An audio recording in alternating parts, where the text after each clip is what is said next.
M Saleem കുമാറിൻ്റെ വിയോഗം നമ്മുടെ രാഷ്ട്രീയ സാമൂഹ്യ സാംസ്കാരിക മേഖലയിൽ സൃഷ്ടിച്ചിട്ടുള്ള വിടവ് നാം സാധാരണ പറയുന്നത് പോലുള്ള ഒരു വിടവല്ല അത്. പലപ്പോഴും ഈ ആക്ടിവിസം എന്നൊക്കെ പറയുമ്പോൾ ഇതിൽ വ്യക്തിപരം ഏത്,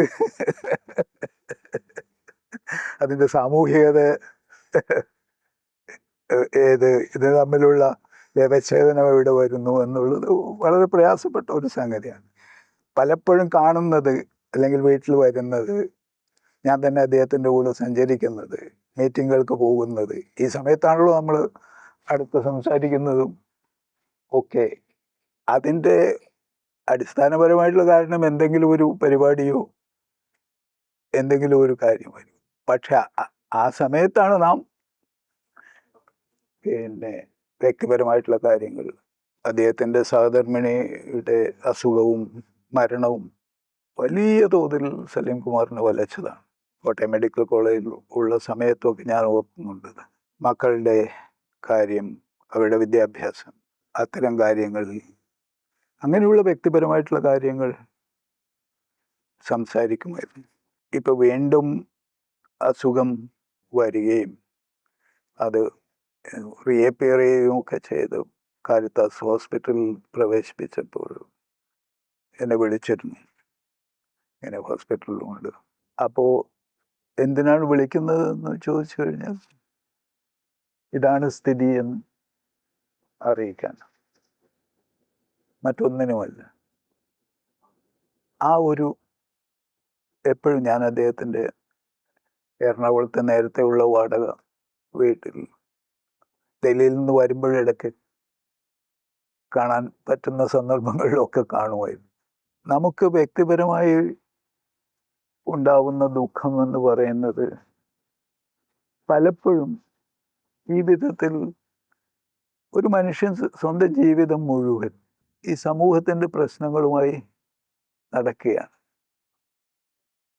ബുദ്ധൻ പറയുമായിരുന്നു, ഈ ജ്ഞാനം എന്ന് പറയുന്നത്, നമുക്ക് അറിവുണ്ടായിക്കഴിഞ്ഞാലുള്ള പ്രശ്നം നമുക്ക് ജീവിതത്തിൽ ഇനി രക്ഷയില്ല. ദുഃഖം എന്നൊക്കെ ആണ് അതിന് പറയാൻ. ആ ഒരു അറിവിൻ്റെയും പ്രവർത്തനാനുഭവത്തിൻ്റെയും ദുഃഖം ജീവിതാവസാനം വരെ കൊണ്ടു നടന്ന ആളാണ്. ആ ദുഃഖത്തിൽ നിന്നാണ് യഥാർത്ഥത്തിൽ മാറ്റങ്ങൾ ഉണ്ടാവേണ്ടത്.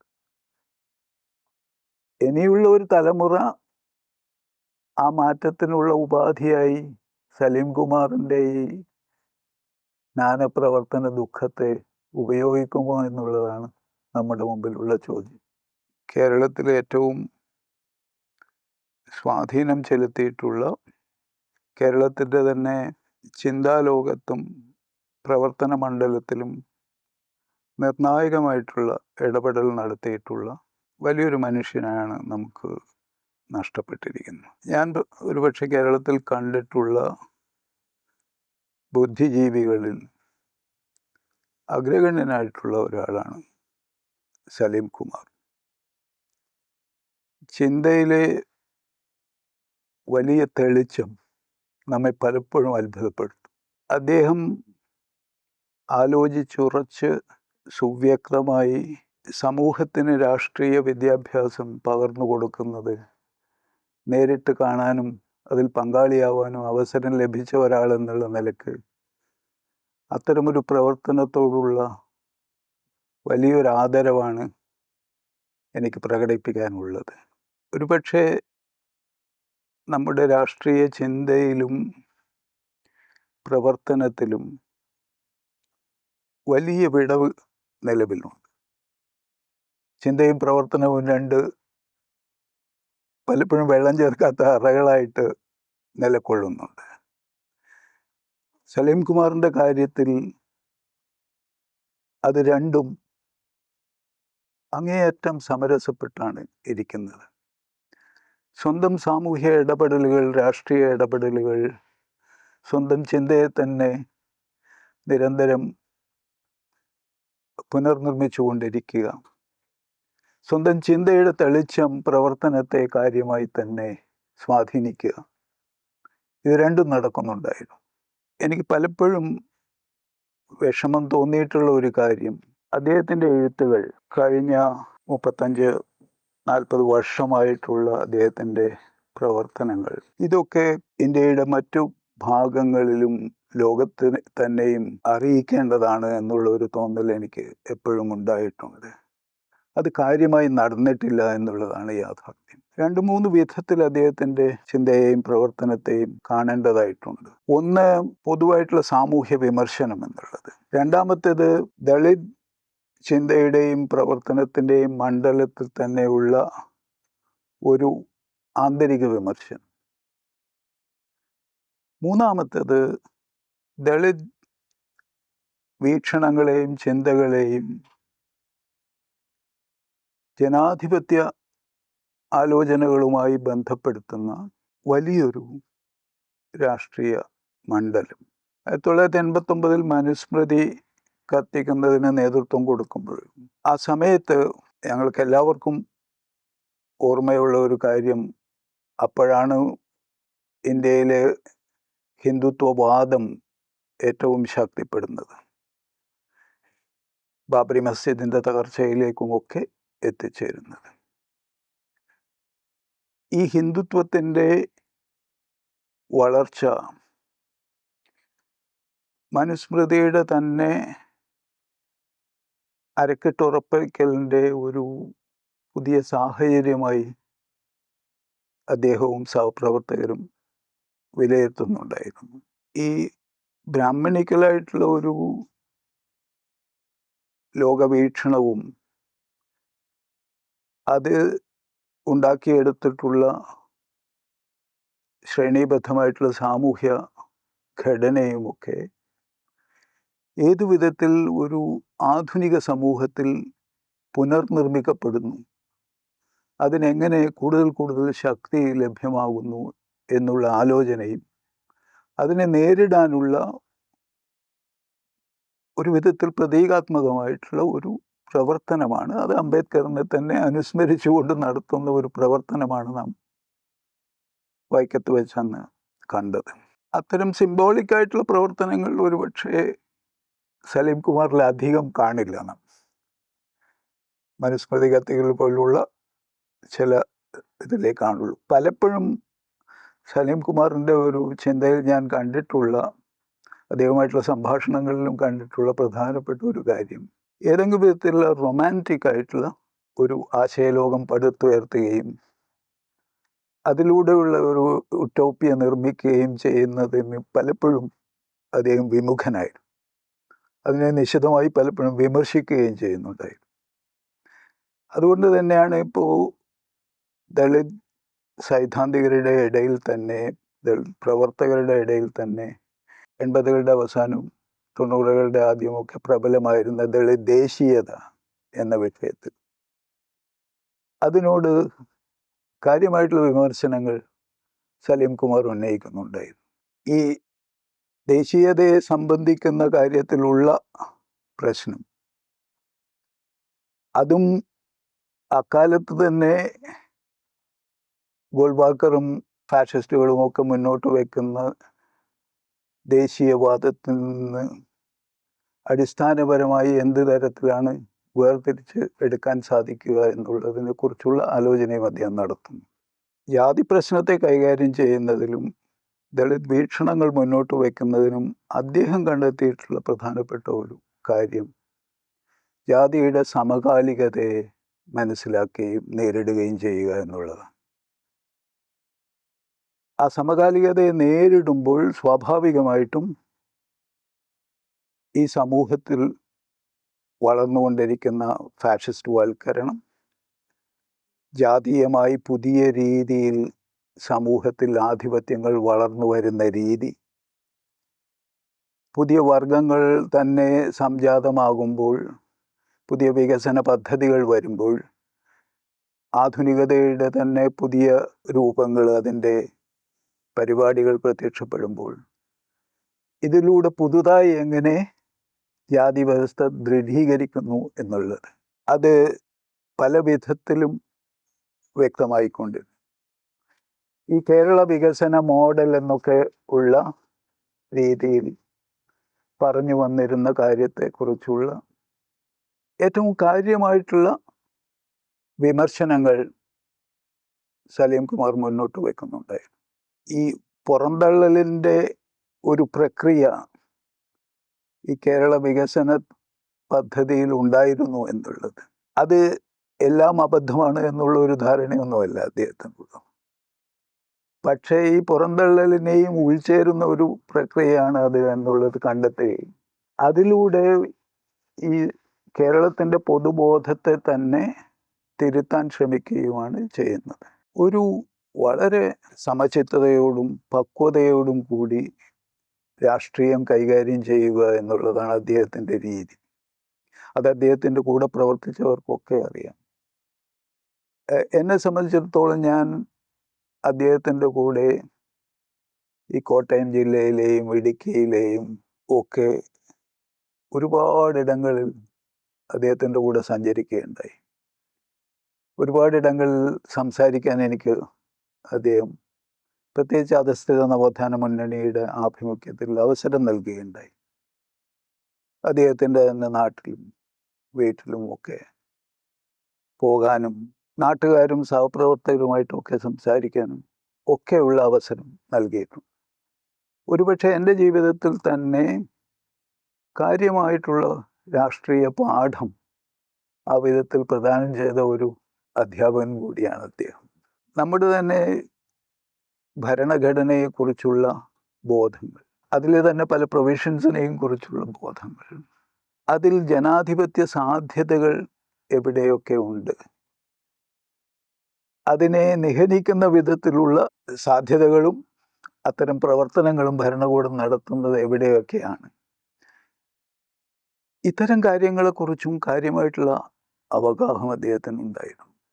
CK ജാനുവുമായി ചേർന്നുകൊണ്ട് ഈ ആദിവാസി പ്രശ്നത്തിൽ കേരളത്തിൽ അങ്ങോളം ഇങ്ങോളം ജാഥ നയിക്കുകയും ആദിവാസി പ്രശ്നത്തെ, പ്രത്യേകിച്ച് ആദിവാസി ഭൂമി പ്രശ്നത്തെ മുന്നോട്ട് വയ്ക്കുന്നതിൽ വലിയ പങ്ക് സലീം കുമാർ വഹിച്ചിട്ടുണ്ട്. ഈ കോട്ടയത്ത് തന്നെ ഈ തിരുനക്കര അമ്പലത്തിൻ്റെ മുമ്പിലുള്ള ആ ഒരു കോണിൽ ആദിവാസികളുടെ ജാഥ വരികയും അതിൽ സംസാരിക്കുകയും അത് ഓർഗനൈസ് ചെയ്യുകയും ഒക്കെ ചെയ്യുന്ന സലീം കുമാറിനെ അതിൽ അരികിൽ നിന്ന് ഒരുപക്ഷെ സോളിഡാരിറ്റി പ്രഖ്യാപിക്കുന്ന കുറച്ച് ചെറുപ്പക്കാരും ആ സമയത്തുണ്ടായിരുന്നു. അതൊക്കെ നേരിൽ കണ്ടിട്ടുള്ളതാണ്. പിന്നീട് ആദിവാസി ഗോത്ര മഹാസഭയൊക്കെ ഉണ്ടാക്കിയപ്പോൾ അതുമായിട്ട് സലീം കുമാറിന് വിയോജിപ്പ് ഉണ്ടായിരുന്നു. ഈ എന്നെപ്പോലുള്ള ഒരാൾക്ക് ആദിവാസി സമരങ്ങൾ അത് സലീം കുമാറിൻ്റെയും ജാനുവിൻ്റെയും ആദ്യകാല പ്രവർത്തനങ്ങളായാലും പിന്നീട് ഉള്ള പ്രവർത്തനങ്ങളായാലും അതൊക്കെ ആദിവാസികളുടെ അവകാശ സമരങ്ങളുടെ ഭാഗം എന്നുള്ള നിലക്കും അവരുടെ തന്നെ ഒരു പരിധിവരെ അവരുടെ തന്നെ നേതൃത്വത്തിൽ നടക്കുന്ന സമരം എന്നുള്ള നിലക്കും അതിൻ്റെ കൂടെ നിൽക്കുക എന്നുള്ളതാണ് നമുക്കൊക്കെ ചെയ്യാനുള്ളത്. പക്ഷെ സലീം കുമാറിനെ സംബന്ധിച്ചിടത്തോളം അതൊരു ഇൻറ്റേർണൽ ആയിട്ടുള്ള ക്രിറ്റിക്കാണ്. അത് ഞാൻ നേരത്തെ പറഞ്ഞതുപോലെ തന്നെ ദേശീയതയുടെ കാര്യമൊക്കെ പറഞ്ഞതുപോലെ തന്നെ ആദിവാസി പ്രശ്നത്തെയും ആ വിധത്തിലാണോ സമീപിക്കേണ്ടത് എന്നുള്ള അദ്ദേഹത്തിൻ്റെ വിമർശനം അതിലും ഉണ്ടായിരുന്നു എന്നുള്ളത് വ്യക്തമാണ്. ഏറ്റവും പ്രധാനപ്പെട്ട ഒരു കാര്യം ഈ ജനാധിപത്യവുമായി ബന്ധപ്പെട്ട് ദളിത് പ്രശ്നം കൈകാര്യം ചെയ്യുന്നത്, അത് അദ്ദേഹത്തിൻ്റെ തന്നെ അടിയന്തരാവസ്ഥ അനുഭവങ്ങൾ, ജയിൽവാസം, ആ ജയിൽവാസ സമയത്ത് തന്നെ ഉടലെടുത്ത ദളിത് അവബോധം, കാര്യമായിട്ടുള്ള എങ്ങനെ താൻ തന്നെ ഭാഗവാക്കായിട്ടുള്ള CPI ML പ്രസ്ഥാനത്തിൻ്റെ ഒക്കെ ഭാഗമായിരിക്കുമ്പോഴും പ്രത്യേകമായി ദളിത് പ്രശ്നം കൈകാര്യം ചെയ്യേണ്ടത് അത്യാവശ്യമാണ് എന്നുള്ള ബോധം, അതും ഈ സമൂഹത്തിൻ്റെ ജനാധിപത്യവൽക്കരണവുമായി ബന്ധപ്പെടുത്താനുള്ള ശ്രമവും, അതിനെ ദളിത് പ്രശ്നത്തെ മനസ്സിലാക്കുകയും അതിൽ അന്വേഷണം നടത്തുകയും അതിൽ ഇടപെടുകയും ചെയ്യുക എന്നുള്ളത് പൊതുസമൂഹത്തിൽ നിന്ന് വേർപെട്ട് നടത്തേണ്ടുന്ന ഒരു പ്രവർത്തനമായിട്ടല്ല അദ്ദേഹം കണ്ടിരുന്നത്. ഈ പൊതു സമൂഹത്തെ തന്നെ അതിൻ്റെ തന്നെ ജാതിബോധത്തെയും ആധിപത്യബോധത്തെയും ഒക്കെ തിരുത്താനും തകർക്കാനും പൊതുസമൂഹത്തിന് തന്നെ ജ്ഞാനമുണ്ടാക്കാനും അതിന് മാറ്റം വരുത്താനുമുള്ള ഒരു പ്രധാനപ്പെട്ട ഇടപെടൽ രീതിയായിട്ട് തന്നെ സ്വന്തം ദളിത് പ്രവർത്തനങ്ങളെ അദ്ദേഹം കാണുന്നതായി നമുക്ക് മനസ്സിലാക്കാൻ സാധിക്കും. പൊതുസമൂഹത്തിലുള്ള പല പ്രശ്നങ്ങളും ഇപ്പോൾ അരുന്ധതി റോയ് അംബേദ്കറുടെ അനഹിലേഷൻ ഓഫ് കാസ്റ്റിന് ഇൻട്രൊഡക്ഷൻ എഴുതിയപ്പോൾ വിമർശനം ഉണ്ടായിരുന്നു. കേരളത്തിൽ നിന്നും ഉണ്ടായിരുന്നു, മറ്റു ഇന്ത്യയുടെ പല ഭാഗങ്ങളിൽ നിന്നും ഉണ്ടായിരുന്നു. അരുന്ധതി റോയിയുടെ അഭിപ്രായ സ്വാതന്ത്ര്യം എന്നുള്ളതിനെ മുറുകെ പിടിക്കുകയാണ് സലീം കുമാർ ചെയ്തത്. അവർ മറ്റ് എന്തു തന്നെ വിമർശനങ്ങൾ ഉന്നയിച്ചാലും ഇന്ത്യയിലെ ഒരു സിറ്റിസൺ എന്നുള്ള നിലക്ക് അവർക്ക് അഭിപ്രായം പറയാൻ സ്വാതന്ത്ര്യമില്ലേ എന്നുള്ള ഒരു ജനാധിപത്യ സമൂഹത്തിൻ്റെ ചോദ്യമാണ് അദ്ദേഹം ചോദിക്കുന്നത്. അതുപോലെ തന്നെ ഈ പൊതു പ്രശ്നങ്ങൾ പലതും വരുമ്പോൾ, ഇപ്പോൾ ഹിന്ദുത്വത്തിൻ്റെ പ്രശ്നം നാം സൂചിപ്പിച്ചു, അത് വരുമ്പോഴും ഇപ്പോൾ ഈ പുത്രകാമേഷ്ടി യാഗത്തിൻ്റെ എതിരെയുള്ള പ്രവർത്തനവുമൊക്കെ സലീം കുമാറും സഹപ്രവർത്തകരും നടത്തുന്നുണ്ട്. എന്നെപ്പോലുള്ള പയ്യന്നൂർ പുത്രകാമേഷ്ടി യാഗത്തിനെതിരെ സംസാരിച്ചതിന് RSSകാർ സംഘം ചേർന്ന് ഞങ്ങളെയൊക്കെ ആക്രമിക്കാൻ വന്നിട്ടുള്ളതാണ്. ആ സമയത്ത് തന്നെ ഫിസിക്കലായിട്ടുള്ള ത്രെട്ട് ഉണ്ടായിട്ടുള്ള സമയമാണ്. അപ്പോൾ ഈ മനുസ്മൃതിയുടെ കാര്യമായാലും ഈ പുത്രകാമേഷ്ടി യാഗത്തിനെതിരായിട്ടുള്ള നിലപാടുകളാണെങ്കിലും പൊതുവിൽ ഹിന്ദുത്വത്തിൻ്റെ ശക്തി പ്രാപിക്കൽ എങ്ങനെ ഇന്ത്യയിലെ സവർണ ജാതി ബോധത്തിൻ്റെ കൂടി ശക്തിപ്പെടുത്തലാണ് എന്നുള്ള പൂർണ്ണമായിട്ടുള്ള ബോധ്യം സലീം കുമാറിന് ഉണ്ടായിരുന്നു എന്നുള്ളതാണ്. അതുകൊണ്ട് ഇന്ത്യൻ രാഷ്ട്രീയത്തെ കൈകാര്യം ചെയ്യുമ്പോൾ ഈ ഹിന്ദുത്വത്തിൻ്റെ ഒരു വളർച്ചയെയും അത് ഫാഷിസ്റ്റ് രീതിയിൽ ഇന്ന് പ്രവർത്തിക്കുന്നതിനെയും ഒരു ദളിത് പരിപ്രേക്ഷ്യത്തിൽ നിന്ന് യഥാർത്ഥത്തിൽ മനസ്സിലാക്കേണ്ടതും അതിനെ എതിർക്കേണ്ടതും അത്യാവശ്യമാണ് എന്ന്. അതൊരു പൊതു രാഷ്ട്രീയ പ്രവർത്തനത്തിൻ്റെ കൂടി ഭാഗമാണ്. ഇന്ത്യയുടെ ജനാധിപത്യവൽക്കരണത്തിന് ഏറ്റവും മുഖ്യമായിട്ടുള്ള ഒരു വശം കൂടിയാണ് ജാതി ഉന്മൂലനം പോലെ തന്നെ പ്രധാനപ്പെട്ട ഒന്നാണ്. ഈ സ്വത്വ രാഷ്ട്രീയം എന്ന് നമ്മൾ പൊതുവിൽ വിശകലനം ചെയ്യുന്ന ഒരു കാര്യത്തിൽ എങ്ങനെ അത് ഏതെങ്കിലും വിധത്തിൽ സ്വയം നിർമ്മിക്കുന്ന ഒരു വേലിക്കെട്ടിനകത്തേക്ക് പെടുകയും പിന്നെ സ്വയം രക്ഷയില്ലാതായി മാറുകയും ചെയ്യുന്ന ഒരു സ്ഥിതിവിശേഷം നമ്മുടെ തന്നെ ആൻറ്റി കാസ്റ്റ് സമരങ്ങളിൽ നമുക്ക് കാണാൻ സാധിക്കും. അതിനെ ഭേദിക്കാൻ എപ്പോഴും സ്വത്വത്തെക്കുറിച്ചുള്ള കാര്യമായിട്ടുള്ള നിലപാടുകളും വിമർശനങ്ങളും ഇല്ലെങ്കിൽ ഈ സമൂഹത്തിൽ ഒരു വിധത്തിലും ഒരു സ്ഥാനവും ലഭ്യമാവില്ല, അർഹമായിട്ടുള്ള ഒന്നും ലഭ്യമാവില്ല. അത് അത്യാവശ്യമാണ്. അതേ സമയത്ത് എവിടെയെങ്കിലും അന്യ വിഭാഗങ്ങളോട് സംസാരിക്കുന്ന ഒരു വാതിൽ തുറന്നിടുകയും ചെയ്യുക. ഇത് പൂർണ്ണമായി മൂടിക്കെട്ടിയിട്ടുള്ള ഒന്നല്ല. ഇത് ശക്തമായി ഇവിടെ നിലനിൽക്കാനുള്ള ഒരു ചവിട്ട് പടിയാണ്. അത് മറ്റ് സമൂഹങ്ങളോട് സംവദിക്കാനുള്ള ശേഷി ഉണ്ടാക്കൽ കൂടിയാണ്. അപ്പോൾ ജനാധിപത്യത്തിൻ്റെ വിപുലീകരണം എന്ന് പറയുന്നത് ഈ കൊണ്ടും കൊടുക്കലുകളിലൂടെ നടക്കേണ്ടുന്ന ഒന്നുമാണ്. അതുകൊണ്ട് ദളിത് ജനവിഭാഗങ്ങൾ, ആദിവാസി ജനവിഭാഗങ്ങൾ അവരുടെ തന്നെ സ്വത്വത്തെ അടിസ്ഥാനപ്പെടുത്തി സമരങ്ങൾ നയിക്കുമ്പോഴും അവരുടെ നിലപാട് തറ ശക്തമാക്കുമ്പോഴും എവിടെ സമൂഹത്തിലെ മറ്റ് വിഭാഗങ്ങളോട് ഏതൊക്കെ വിധത്തിൽ ഇടപെടുന്നു എന്നുള്ളത്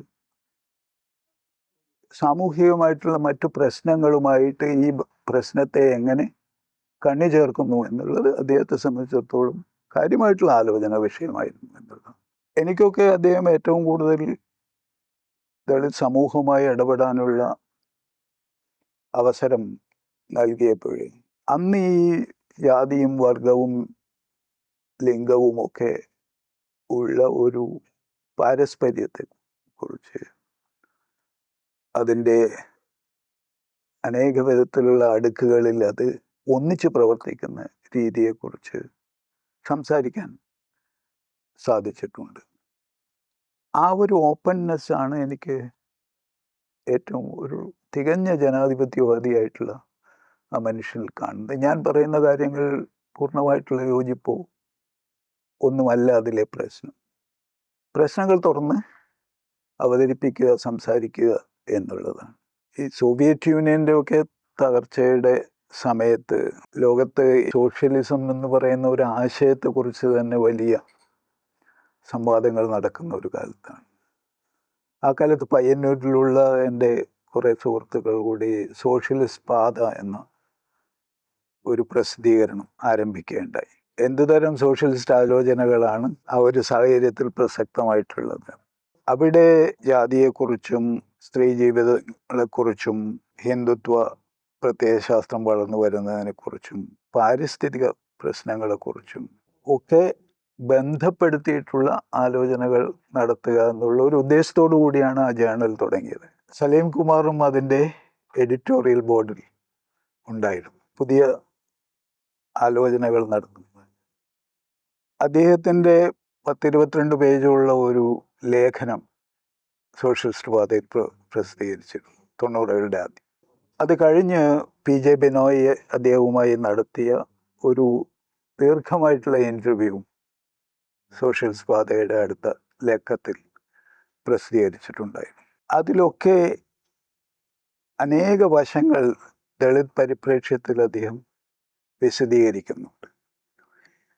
ഇത് പൊതുവിൽ കേരളത്തിലെ മറ്റ് സമൂഹങ്ങളോട് അദ്ദേഹം എങ്ങനെ സംവദിക്കുന്നു എന്നുള്ളതിൻ്റെ പ്രധാനപ്പെട്ട തെളിവുകളാണവ. അതിലുള്ള ആശയങ്ങൾ ഇന്ന് തിരിഞ്ഞു നോക്കിക്കഴിഞ്ഞാലും വളരെ ഫ്രഷായിട്ട് തന്നെ അത് നിലനിൽക്കുന്നു എന്നുള്ളതാണ്. അങ്ങനെയുള്ള കൂട്ടായ്മകളിലും വരാനുള്ള സന്മനസ് അദ്ദേഹം കാണിച്ചിട്ടുണ്ട് എന്നുള്ളത് ഈ സമയത്ത് ഓർമ്മിക്കുന്ന ഒരു സംഗതിയാണ്. അതിൽ പേഴ്സണലായിട്ട് ഉള്ള ബന്ധങ്ങളും ഒക്കെ അതിന് കാരണമായിട്ടുണ്ട് എന്നും എനിക്ക് തോന്നുന്നുണ്ട്. അങ്ങനെ പറഞ്ഞു പോയാൽ ഒരുപാട് പറയാനുണ്ട്. വ്യക്തിപരമായി എനിക്കൊരു 80കളുടെ രണ്ടാം പകുതിയിലാണ് ഞാൻ അദ്ദേഹത്തെ കാണുന്നതും സംസാരിക്കുന്നതും. 4 പതിറ്റാണ്ടാവാറായി.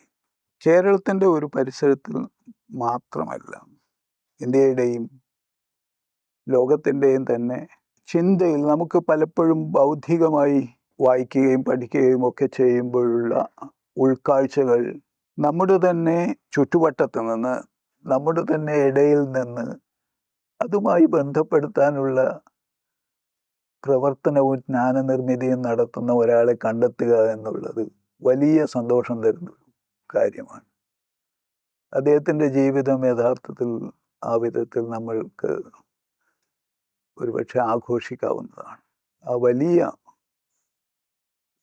ബുദ്ധിജീവിയുടെയും സാമൂഹ്യ പ്രവർത്തകൻ്റെയും നിര്യാണം ഞാൻ ആദ്യം സൂചിപ്പിച്ചതുപോലെ അതൊരു വിടവ് ഉണ്ടാക്കുന്നു എന്ന് പറയുന്നത് കാര്യമായി തന്നെ നമുക്ക് ഊന്നി പറയാവുന്ന ഒരു കാര്യമാണ്.